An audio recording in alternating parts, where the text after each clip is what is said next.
In here, we pour whiskey, whiskey, whiskey, whiskey, whiskey. You owe me $5 for the whiskey and $75 for the horse. Good morning, good evening, or good afternoon, whichever this video finds you. My name is Jacob VandenPlas, and I am running to be your 8th Congressional District candidate on the Libertarian ticket in 2022. My wife and I currently own and operate Door County Farm, LLC. We grow lots of organic produce. We've got pigs and goats and chickens and ducks and all the fun creatures a little farmette should have. It is truly a pleasure to actually get our hands in the dirt. It's helped grow our business, it's helped grow our community, and it's very important for us to be a part of our community. So it's a great way to get out and meet people and hear the concerns of the others. And I'm sorry, I can't remember if you just said, but what part of the 8th Congressional District do you live in? I live right here in Door County. Oh, okay. Yeah.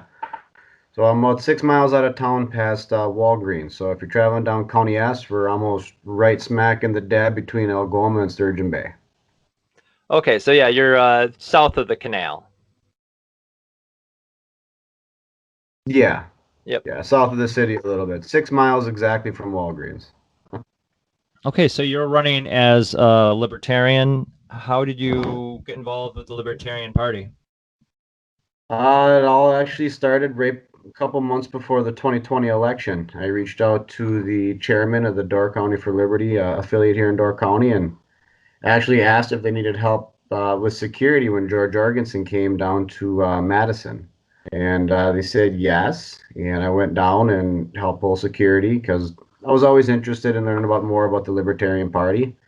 And I loved the message that they had about liberty for all and actively working to dismantle the federal government and help local communities and empower people within their local communities to help make the changes that this country needs.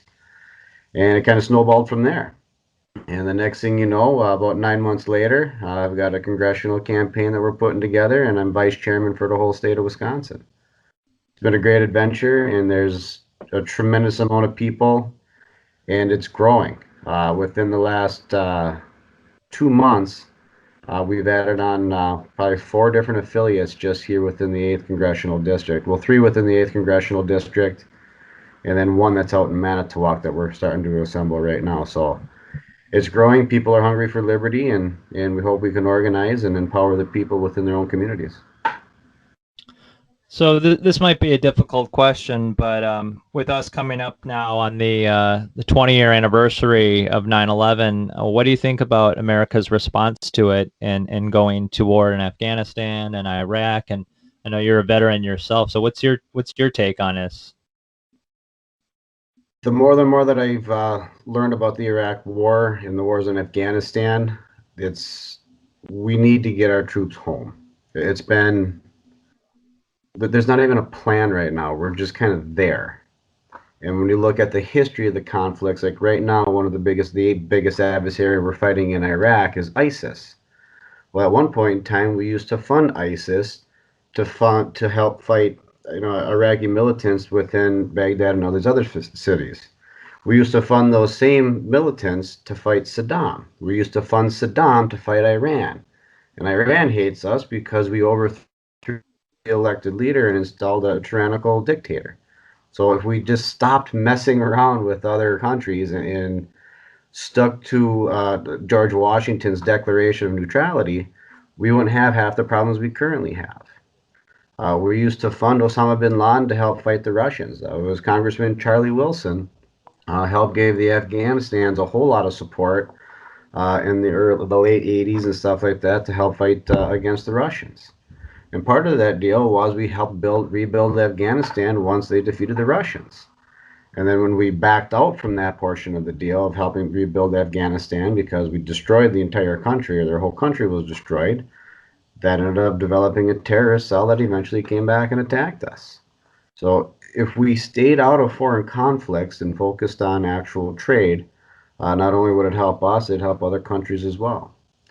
And a lot of times I've been asked recently about the conflict in Israel. If right now, currently, we just gave Israel $732 million so that they could turn around and buy weapons from us, so that they could shoot down Iranian missiles that were also purchased with American taxpayer dollars. So this just stop all of this foreign wars and this foreign interactions. Let's focus on getting America back on track. Let's focus on individual liberties and get this done and taken care of. And when you talk about, liberties, I mean, what's your take on things like the Patriot Act, the National Defense Authorization Act, all these different bills we've had now for going on the last 20 years? All of it's a constitutional violation. The Patriot Act and the ability to spy on American citizens is absolutely horrendous. We can't have that. There was actually only one senator that actually stepped up and said no when the introduction of the Patriot Act was on the floor, and that was Senator Russ Feingold from Wisconsin. He knew the devastation that this would lead to. One of the sayings I've heard over and over again from several politicians is never let a good crisis go to waste. And that's what happened with the Patriot Act. Excuse me. So Americans were fearful. We just watched jumbo jets fly into the World Trade Centers. And within a matter of a day or two, or hours, all of a sudden we've got the Patriot Act in here, which has been one of the biggest infringements on our privacy we've had in almost ever. And we have to eliminate the Patriot Act. I understand that was put in place for security purposes, and I can tell you that my views on it 10 years ago, before I went down the path of libertarianism and actually did the research to this stuff, was different. And Benjamin Franklin once said that those that give up security or give up essential liberties for temporary safety deserve neither liberty nor security. And that is a firm belief in that. We have to continue with the path of liberty for all.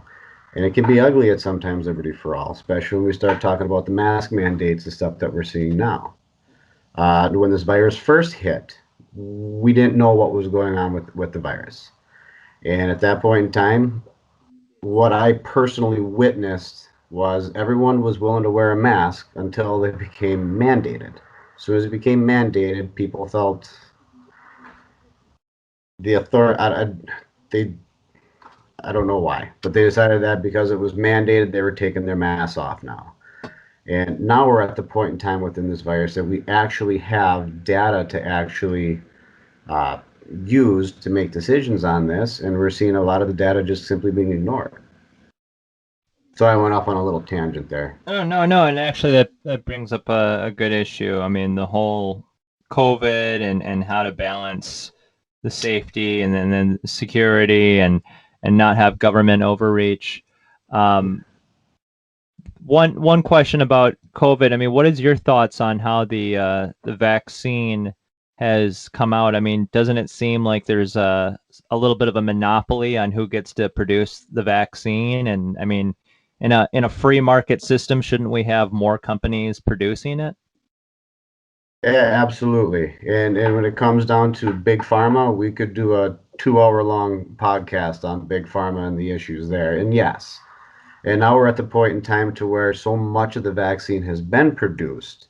We've got, I think, 3 times the vaccine currently the vaccine it is to vaccinate the entire United States of America, and we're still producing it. Why are we still producing it? So you're right. It is set in a monopoly. The big players were able to get the ticket to be able to play. They're able to charge whatever they wanted to charge. And I haven't had the time actually yet to research what this vaccine is actually costing American taxpayers.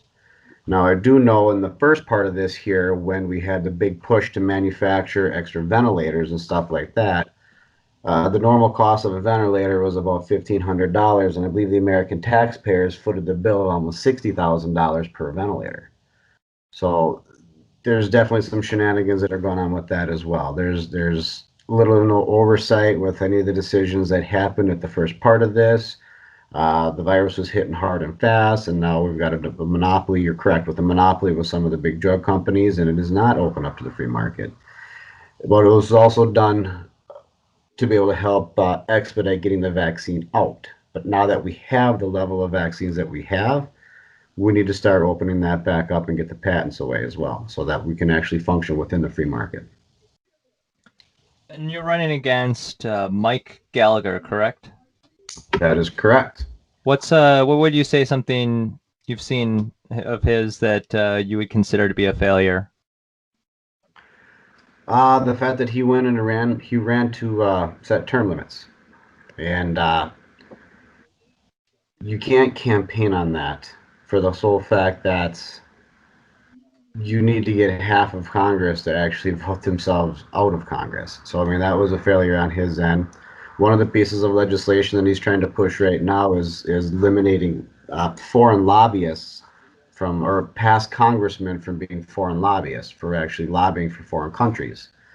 My question to him is why isn't he attacking or going after all lobbyists? Or is he just going after the ones that aren't giving him money? I mean, so that's not how this is supposed to work. And in a bigger picture, in a more general sense, the Republican Party no longer stands what it used to stand for, and the Democratic Party no longer stands what it used to stand for. And no one's focused on liberty anymore. So we're at the point in time in American history that when you place a vote for a Republican, you're voting to place your views and beliefs on half of the country that doesn't believe in your views and beliefs. When you vote Democrat, it's the same thing. You are voting to instill your beliefs on the other half of the country that doesn't believe it. None of that pertains to liberty. Okay, the federal government is supposed to handle three topics and three topics only: the interstate commerce, war if we get attacked, and then defending individual liberties from the encroachment of an authoritarian state. All the issues that we face, we can handle and address here at a local level. All of it. And when you handle stuff at a local level, your politicians are more accountable because they live within your neighborhood.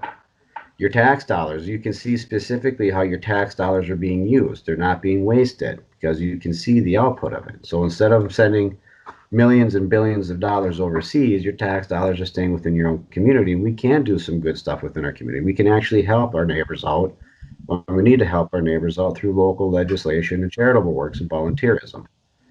The government's not supposed to be this big. And Mike Gallagher and the Republican Party is part of the continual growth of the federal government. And on that note, what are your thoughts about the national debt? I mean, it seems that the under Bush, the debt went up dramatically, and Obama as well, and then under Trump, it's even continued trillions more. Yeah.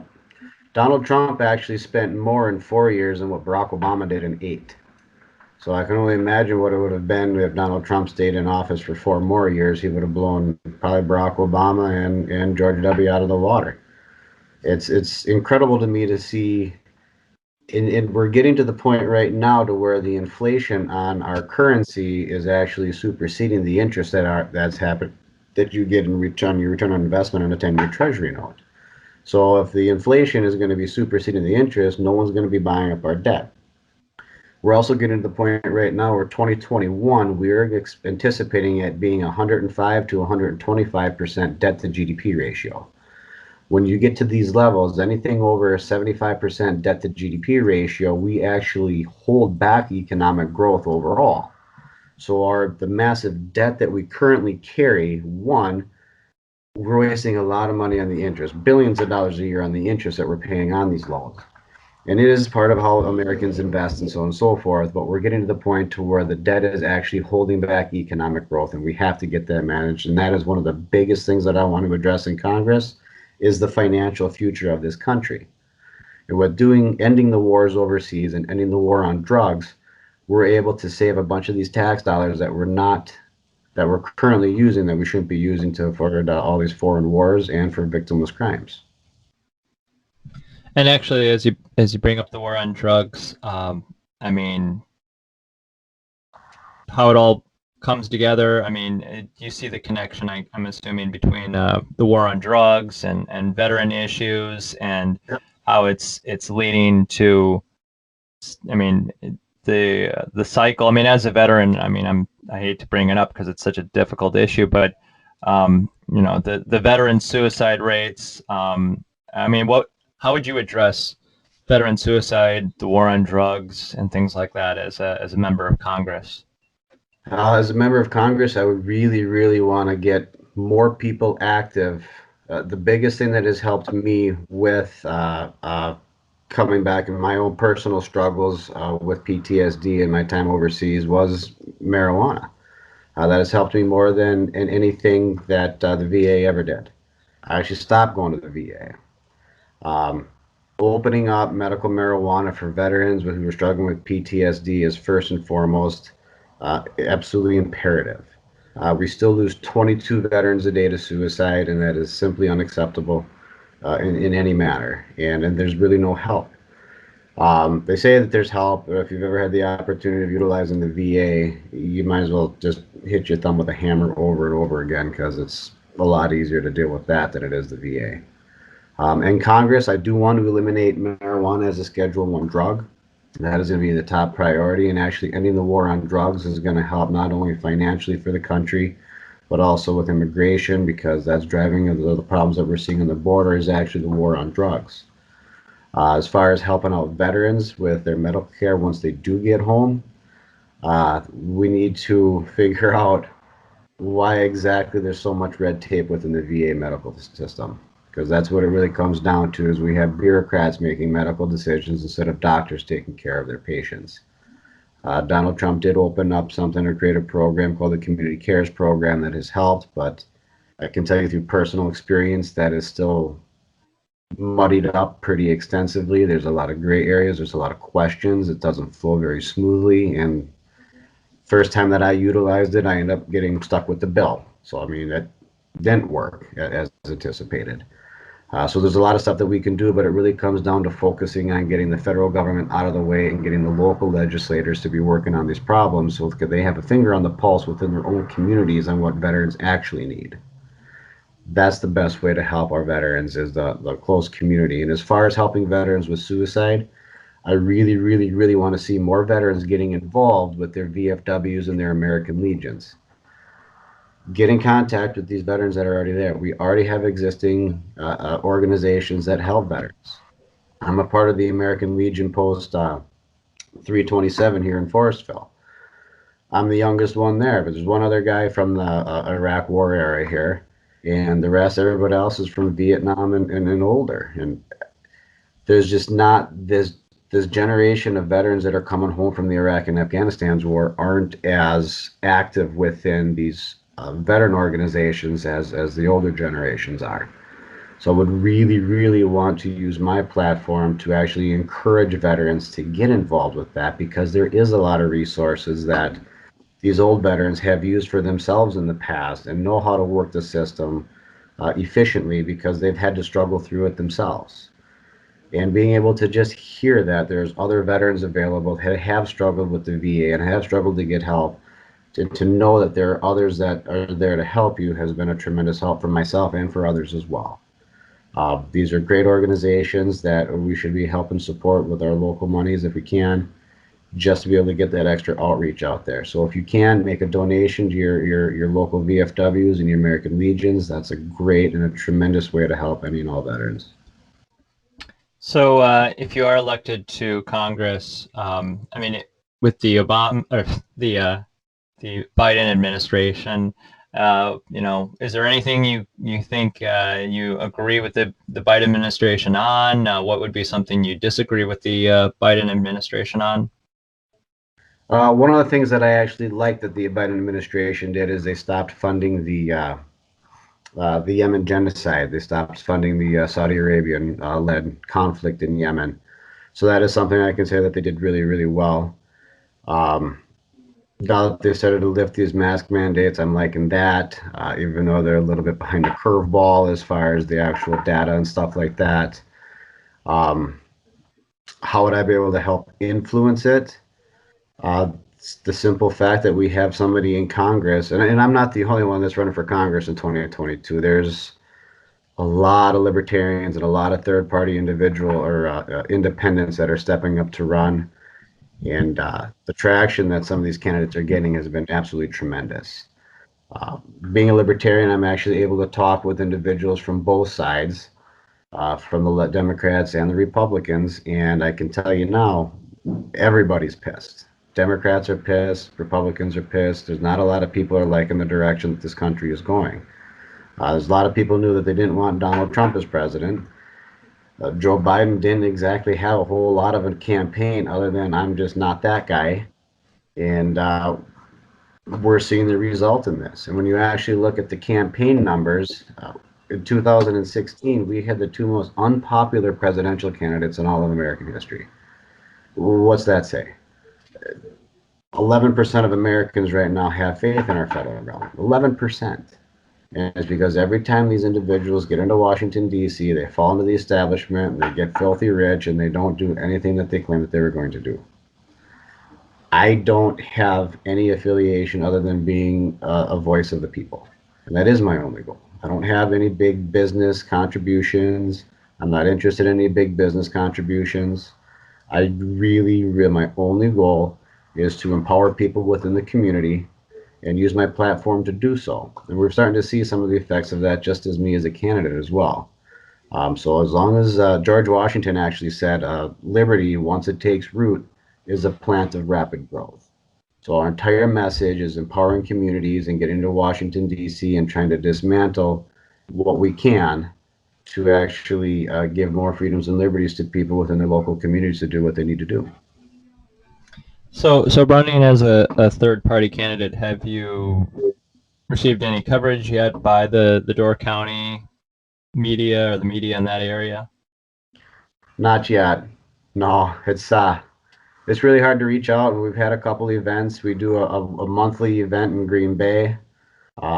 We've reached out a couple of times to see if we can get some newscasters and stuff there, but it's really, really hard to get people out to hear the message because a lot of libertarians just like to be left the hell alone. So it's even in 2020, we had the biggest voter turnout in any election we've ever had, and 52% of Americans still didn't come out and vote. So 52% of Americans that have kind of just given up or don't believe in the system even works anymore. That's a pretty sad state. So trying to get these people that don't like what's happening within the government to actually listen to a new type of policies or a new type of political party when they have such a disdain for the current political atmospheres has really been kind of difficult to get people to show up and actually participate. I mean, it seems like it's kind of a monopoly when it comes to the media coverage. You take 2018, for instance, Wisconsin had 4 alternative candidates running for governor, and they were told, well, you can't be in the debate unless you meet this threshold. But the very same media groups were the one who were giving coverage to really only Walker and Evers, so the other 4 didn't get the coverage to bring their poll numbers up to where they would be in the debate. And Yeah. I'm assuming it's probably similar like that in the Door County, Green Bay area. Oh yeah, and that's actually that's been a struggle for the Libertarian Party and actually any third party candidates whatsoever nationwide. It seems to be the Republicans and Democrats have adamantly worked together to keep us off the debate stage and make actually getting elected more difficult than it needs to be. Wisconsin isn't terrible as far as ballot access laws, but there are a lot of other states that make it almost impossible for any third party candidate to even make the ballot. I was talking to a gentleman that's running for Congress in Alabama. Just to get ballot access in Alabama, he has to come up with like 65,000 signatures or something ridiculous like that. Yeah, so I mean, the deck is stacked against any third party, not just the Libertarian Party, but even if you want to run as an independent or a Green Party or a Constitutionalist Party, any third party, you automatically have a much higher mountain to climb just to get your voice out there because you're not considered a major party. And only the major parties right now have a monopoly on the media. You're absolutely correct.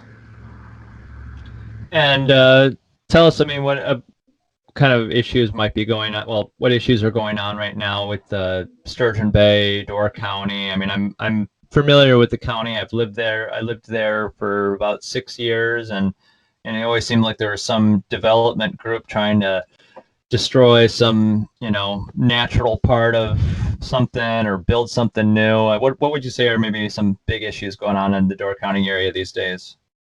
One of the biggest issues I'm seeing right now within Door County and actually the rest of the 8th Congressional District is the the continuing of the mask mandates within the school systems. I've actually reached out and helped and spoke at several different school boards and to try to help lift the mask mandates and make them optional for parents that don't feel that masks should be required on their children anymore. That's one of the biggest issues I've been helping to address. I'm still looking into the fine details of some of the other stuff with the developers. I know that there's a big program going down in Green Bay as far as development. One of the big issues that we also need to address within the 8th Congressional District is the water problem that's happening up in Marinette and Peshtigo. It was Johnson & Johnson, I believe it was, or Tyco, these make fire extinguishers and fire suppression systems. And after decades and decades of setting cars on fire and putting them out, all those chemicals that they had sprayed has leached through the ground into the water source and has done some serious damage to the drinking water there, and it's continuing to spread down into Peshtigo now already as well, into the well waters.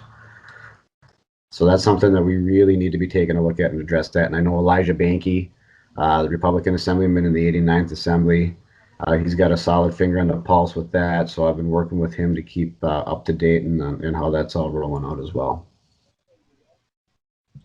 Okay. So tell us, where can people find out about your campaign? You can find more information at my website, www.jakeliberty2022.com. We got all the events that are coming up and planning through there. Posted up there and some videos and some platform information as well. You can also follow me on Facebook at Jacob VandenPlas for Congress. Okay. All right. Well, thank you for taking the time to talk today. Thank you for having me on. I definitely appreciate it.